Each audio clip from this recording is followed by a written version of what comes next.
Hi, it's Dwyer, August 3rd, 2023. GamblersAdvisory.com, a free site. BettingAngle.us, a free site. Remember, the opinion you should follow should be your own. Just consider this video to be a second opinion from a complete stranger online. Now, let me just say, I'm not here saying we know it all, right? I'm going to make some statements here that the fighters themselves disagree with. But I also believe that the fighters don't know it all. And if you live long enough, you see some things and you see some situations that develop where you might have a little bit more insight than you think. So let's talk about some situations in boxing right now. Devin Haney moving to 140, at least for one fight, to fight Regis Prograis. Right now, Haney has asked the sanctioning bodies for permission after this fight to drop back down to 135 to fight Shakur Stevenson, who he has sparred against in the past. Now let's just keep this 24/7. Let's just be as real as we can be. Right? The Devin Haney Regis Prograis fight at 140 is a fight that needs your attention because Prograis just fought a mover, right? That post-fight video's up on YouTube someplace. Prograis just fought a mover and looked terrible. Not only that, he got knocked down. Now that was a fight that got swept under the rug, right? We didn't talk about it enough. Just understand, Prograis was lucky to get that decision.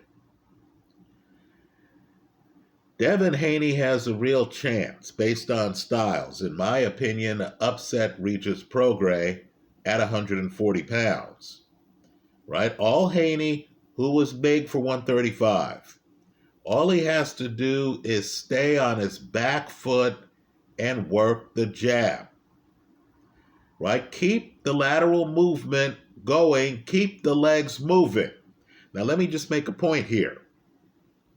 I'm sure many people watching this video saw that Haney-Lomachenko fight and thought, gee, Haney's legs aren't that good because Loma was right in front of him. Right, folks, that fight's an optical illusion. Right, that's like the two fastest men in the world racing each other, and we're looking at it and saying, hey, neither guy looks that fast. That's because they're racing each other. Right? Loma has some of the best legs in boxing. I don't care how old he is. So when you see Haney against Loma, yes, they can move with each other. You don't notice the foot speed gap. Against Prograis, there's going to be a pronounced foot speed gap. There needs to be, for Haney's sake, because Prograis quietly is one of the hardest punchers pound for pound in the entire sport. Prograis is a puncher. Right, let me also say this too. Prograis fought Josh Taylor. Now you and I know who Josh Taylor is. Josh Taylor has great legs, but he's a fighter. So Josh Taylor gave up his legs to be in the pocket at times with Prograis. This is kind of like Ray Leonard, the first Duran fight, right? Where Ray decides he's going to hang around the pocket for some odd reason against a pocket master. Right now, Taylor squeaked Prograis in Taylor's backyard. That's a location fight. That fight probably would have been scored differently in the United States. Right? But even though I can say with a straight face that Taylor has great legs and fought Prograis, and there wasn't really a big foot speed gap in the fight, there would be a foot speed gap against Devin Haney. Haney would be able to move away from Prograis on demand. Right? This is a fight where the bet makes itself. I'm expecting Haney, who isn't even a 140-pounder, to be the underdog in that fight, right? I want to put some money on Haney simply to win. I'll hedge the play with Prograis by stoppage. Because, let's be blunt here, Loma did land some flush shots on Devin Haney. Flush. Right? And, quite frankly, Regis Prograis is a guy who hits a hell of a lot harder than Lomachenko. Right? So when that fight is announced, I believe part of your money needs to be on the underdog simply to win. If this fight goes the distance, I like Haney's chances a lot. But of course, you also have to realize there is a weight gap. Prograis is coming off of a wake-up fight. In other words, if he went into his last fight delusional, thinking that he doesn't have to worry about foot speed gaps, well, that delusion has evaporated. Right? So for Haney, Prograis, I like Haney to win, hedged with Prograis by stoppage. If that fight has a high over-under, well, since Prograis did get knocked down in his last fight, maybe instead of Prograis by stoppage, if the over-under is high enough, higher than 10 rounds, maybe you simply want to take the under, hedged with Haney simply to win. Now let's shift gears. Let me just say this. I know Haney has talked about going back down to 135 to fight Shakur Stevenson. I don't expect Haney to ever go back down to 135. Has anyone seen Haney at his recent weigh-ins for his fights at 135? Folks, he is rail thin. Rail thin. He's undernourished at 135. Now, I know he'll deny this. Maybe I'm speculating. It's what I believe, though. Right? Maybe Haney is simply using the press here for PR. Maybe Haney is asking for an exception, so after the Prograis fight, he can pretend that he's going to fight Shakur Stevenson at 135. Right? Number one, I don't think Haney can make the weight anymore once he goes to 140. Number two, Shakur Stevenson is a very tough matchup. Why would I go back down to 135 to fight Shakur Stevenson when, if I beat Prograis, there's going to be money for the rematch? There's going to be money for me to fight Teofimo Lopez, right, who looked great in his last fight and who is a cash cow in New York City. Right? Why? If I'm Devin Haney, can't I say, look, I conquered 135? Right? I know the press is focused on Stevenson. I know the press is focused on Gervonta Davis. Maybe the press needs to look a little bit harder because I was undisputed at 135. Right, folks? 5 years from now, when you look at the Haney resume, you're going to realize he was undisputed at 135. Right? So he could then, at that point, legitimately say, look, I grew up a little bit. My body went to 140. I went up to 140. And, of course, I started fighting champions. Understand, too, the dam has broken. Terrence Crawford has made it trendy for fighters to collect undisputed titles in multiple weight classes. Right? That's the new thing in boxing. So understand, in OA, that's what he's going for. Usyk, that's what he's going for. Why do we think that Haney, who already was undisputed at 135, isn't thinking about being undisputed at 140? Did anyone see the Sander Martin Teofimo Lopez fight? Just understand, Lopez has a problem with movers. Style-wise, this is the perfect setup for Devin Haney. You have Regis Prograis, who has a problem with movers. You have Teofimo Lopez, who has a problem with movers, and they have titles. Right? So my prediction is whatever's said in the press in terms of Devin Haney, just look how tall he is, folks. Devin Haney going back down to 135, right? That's just talk. It's never going to happen. If Shakur Stevenson wants to fight Devin Haney, it's going to have to be at 140. And if Devin Haney beats Regis Prograis, Stevenson is going to need a title to fight him. Because Haney's looking at big money to fight Teofimo Lopez at 140, and based on styles, that's a good fight for him. Let's shift gears. Now, Errol Spence wants to go to 154, right? Just understand, he just made a mint fighting Terrence Crawford. Let me just tell you, when you're in a big pay-per-view fight, the money reigns in. We still think that Ryan Garcia is a young fighter whose future is ahead of him. Folks, Ryan Garcia, according to reports, made $30 million. You heard right, $30 million. According to Oscar De La Hoya, his promoter, off the Gervonta Davis fight. Let me repeat that one more time, $30 million. I would say financially, Ryan Garcia's career is behind him. Don't get me wrong, there's still big paydays, probably $30 million paydays in his future. But the goal in being a professional prize fighter is to be financially successful.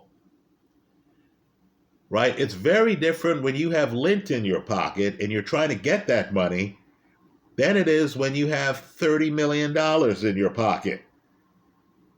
Understand, that house you wanted to buy for the family, now you can buy it in cash. No mortgage needed. Right? The fancy car you want to drive, now you can buy it. You've scaled that mountain. By the way, Ryan, I hope you're thinking about Bitcoin, but that's just side advice. So all I'm saying is, Ryan Garcia, whatever happens in the ring with him, has had a financially successful career. Right? He's made the money. Right? All he has to do now is keep the money. But understand, he made the money. He's made more in the sport of boxing because of that big Gervonta Davis event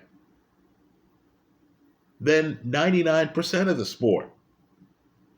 It's only the outliers, right? The Mayweather, the Manny Pacquiao, and of course, the guys at heavyweight, because the world's unfair, who are in the conversation. So just understand, I haven't seen the pay-per-view numbers yet on Crawford Spence, but if it's as popular as I think, Errol Spence just made a windfall. So he's talking about going to 154. Let me ask a basic question. Who is he going to fight?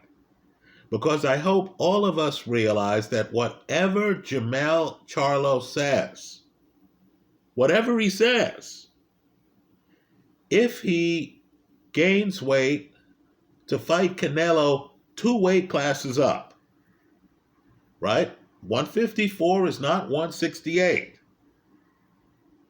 Jermell Charlo is not 20 or 21 years old. He's in his 30s. Once he gains the weight to fight Canelo, it's doubtful that he'll ever return to being Jermell Charlo at 154. Understand, if he does much better than expected against Canelo, and that's my prediction, right? I think Charlo might beat Canelo. Why would he want to return to 154? Right? Just understand, if he does well against Canelo, there's the rematch. You want to talk about a cash cow in boxing, you need to include Canelo in the conversation, don't you? If Ryan Garcia got $30 million fighting Gervonta Davis after the pay-per-view and stuff like that, I'm just telling you that if you're Jermell Charlo and you look good against Canelo, in the rematch, you're almost certainly getting at least $30 million.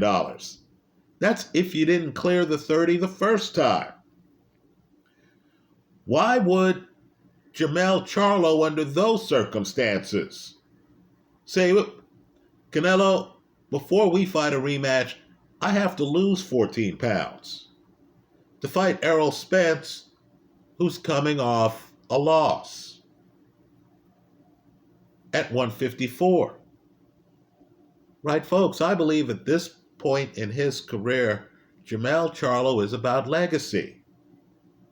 He understands that if he beats Canelo, or if he looks good against Canelo, there are guys named Benavidez, Morrow, Plant, who would love a shot at him. Right, folks? 168 has a lot of talent. Why would Charlo, who, if he beats Canelo or does well against Canelo, would be right in the middle of the mix at 168 after having been undisputed at 154? Why would Charlo want to drop back down to 154 to fight Errol Spence? So if Charlo is out of the mix, given that Spence is well into his 30s, right? I believe Spence is 33. Who is left at 154? That would be worthwhile for Errol Spence if Spence just made a mint off the Terence Crawford fight. Shouldn't the model Spence be following be Marvin Hagler's model? Hagler's last fight was a blockbuster. It's one of the biggest fights of the 1980s. He fought Sugar Ray Leonard. Right? He didn't win the fight. He lost the fight. Well, Hagler then rode into the sunset. So when you thought about Hagler, you thought about a dominant reign at middleweight. Right? I'm just telling you, in the middle of the 1980s, if you asked the man on the street, who's the middleweight champion? The answer would have been Marvelous Marvin Hagler. Right, folks? He was the division. After a great reign at middleweight, Hagler lost to Leonard. Then Hagler moved on. Right? Boxing fans respect that. In fact, there are many, more than 40%, who feel Hagler won that fight against Ray Leonard. Right? Many believe Hagler won that fight against Ray Leonard. Now, what Hagler didn't do was stick around to fight the Tim Tszus of the world, the Sebastian Fundoras of the world. What's the point in that? How would that have helped his legacy? Errol Spence needs to ask himself the same questions. Spence has only lost once. Understand, when he got dropped in the second round, and you and I know he was badly hurt. You and I know he was badly hurt in that second round. But when he got dropped in the second round, I believe that's the first time in his entire career that he had been dropped. There are many people who are going to look back at Errol Spence's career and who are going to say, wow, he had a dominant run at 147. Dominant. Right? So if I'm Errol Spence, and if I've made a mint off the Terence Crawford fight, why would I fight anyone at 154? Let me just say this too. If I'm Errol Spence, I should be honest with myself. I know many of you feel Spence didn't look right in the fight. Right? And let me just say this. Spence did stay at 147 way too long. Go back and look through his history. Right? And you and I know that Spence had an eye injury that required surgery. Right? But let's not kid ourselves. Just look at the CompuBox numbers. Terence Crawford is landing over 50% of his punches, and Crawford's a closer, in multiple rounds. Folks, Spence shouldn't fight Crawford ever again. Crawford has cracked his code. Right? Understand, if Spence figures out how to block 10% of Crawford's punches, Crawford would still be landing a very healthy 40% of his punches. And again, as we know from the number of times Spence hit the canvas and how their fight just ended, Crawford's a closer. You can't be in against closers and have them landing 40% of the punches, much less 50%. Right? That's just not the way it works. You show me a closer, Arthur Beterbiev, and have him landing 50% of his shots in multiple rounds, and I'm in trouble. Let's say I look at the film and I say, okay, maybe I need to have a hand up a little bit more. Okay, I have a hand up, takes away from my offense. More importantly, if I just dampen Beterbiev to 40% of his shots landed, I'm still in trouble. Spence is in trouble if he fights a rematch against Terence Crawford. Right? 154, I don't care what the rematch clause says. If I'm Spence, I say, hey, Terence, thanks for the last fight. I'm not fighting you again. Then I look at 154 and I realize, 154 is only worth it if I'm fighting a legendary fighter. Now, Jermell Charlo and Spence are longtime close friends.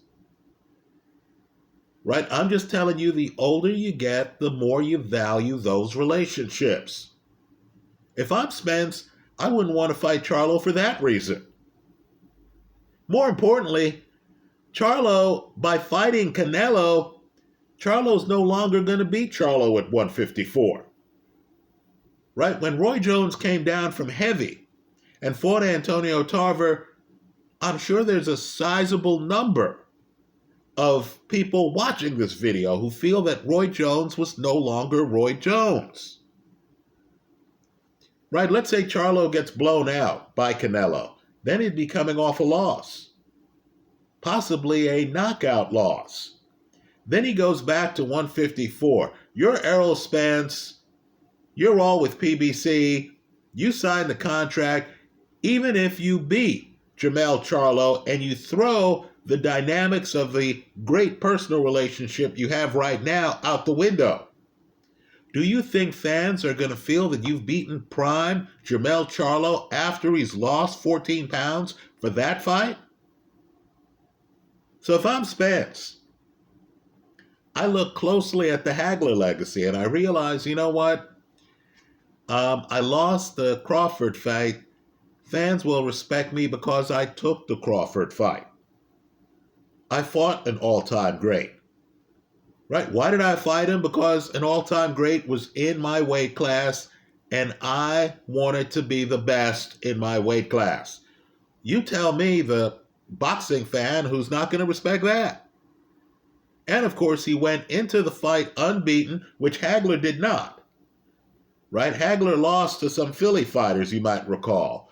Right? Bobby Boogaloo Watts and somebody else. Well, anyway, bottom line is this. Spence was unbeaten. Spence lost to an all-time great, a guy who, going into the fight, had already been undisputed in a different weight class. Spence lost to him. If I'm Spence, I look at my bank account. If I'm Spence, I look closely at my eye. If I'm Spence, I move to the booth. Or I move to being a promoter, being a manager. Right, folks? Boxing has many parts. You can stay in the game without being a fighter. I don't mean to diss Tim Tszyu. He's an excellent fighter. Right? He has a chance against Charlo, quite frankly, if the two ever fight. But understand, Charlo signing to fight Canelo changes everything. Right? The Errol Spence legacy is a big one. Why risk it on Tim Tszyu? Would you think more highly of Marvin Hagler if after the Ray Leonard loss, Hagler returned to the ring against a decent but not as well known opponent who had worked his way through the ranks? Right? I don't think you would. I think one of the great things about the Hagler legacy is you remember Hagler's last fight. You remember how he left the stage. And of course, his last fight was against an all-time great. Just like Errol Spence. If I'm Spence, I retire. So let me just say this too in closing. Terence Crawford has just hit the top of the mountain. He is the first in this multi-belt, four-belt era of boxing to be undisputed in two different weight classes. Right? Folks, when you're on top, when you're on the very top, there's only one way to go if you continue fighting, and that's down.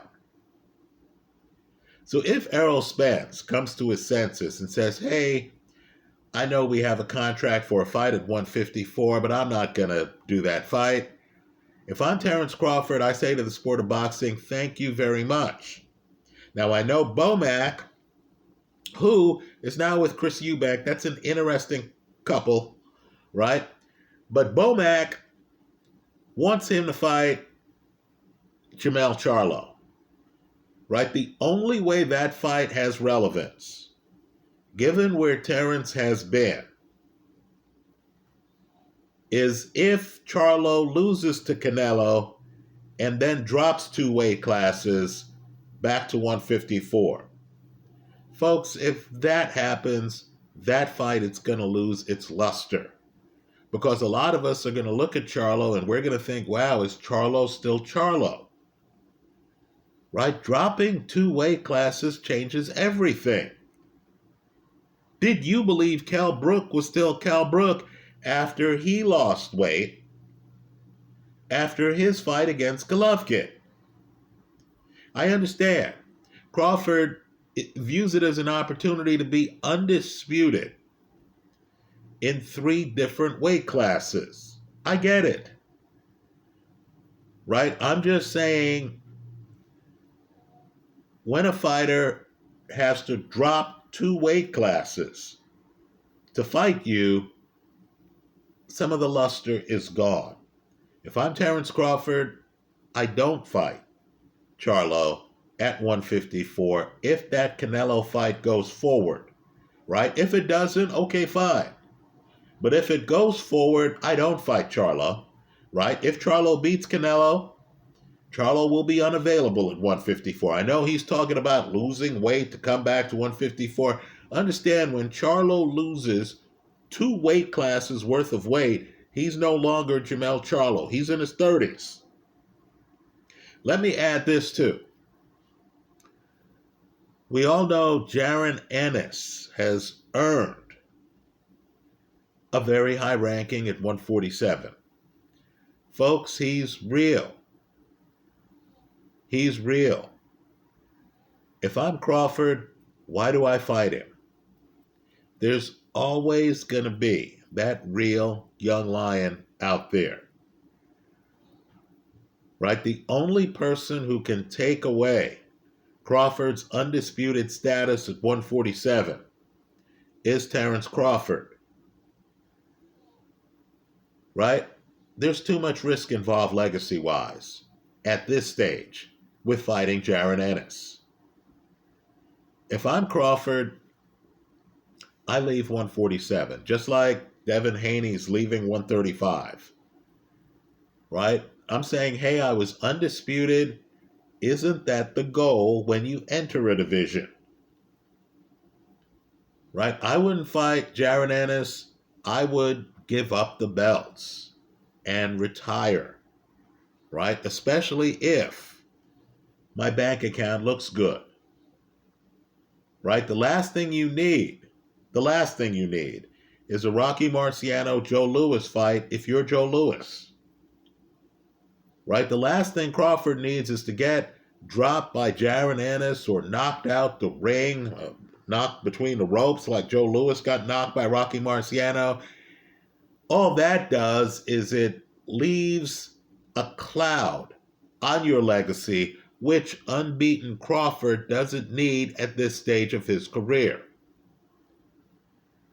That's how I see it. Let me hear from you. I understand Devin Haney saying, I want to go back to 135. I understand Jamel Charlo is saying, I want to go back to 154. I don't have any inside information other than just common sense and life experience. I don't think either is going to happen. Let me hear your thoughts in the comment section of this YouTube video. Thanks for stopping by.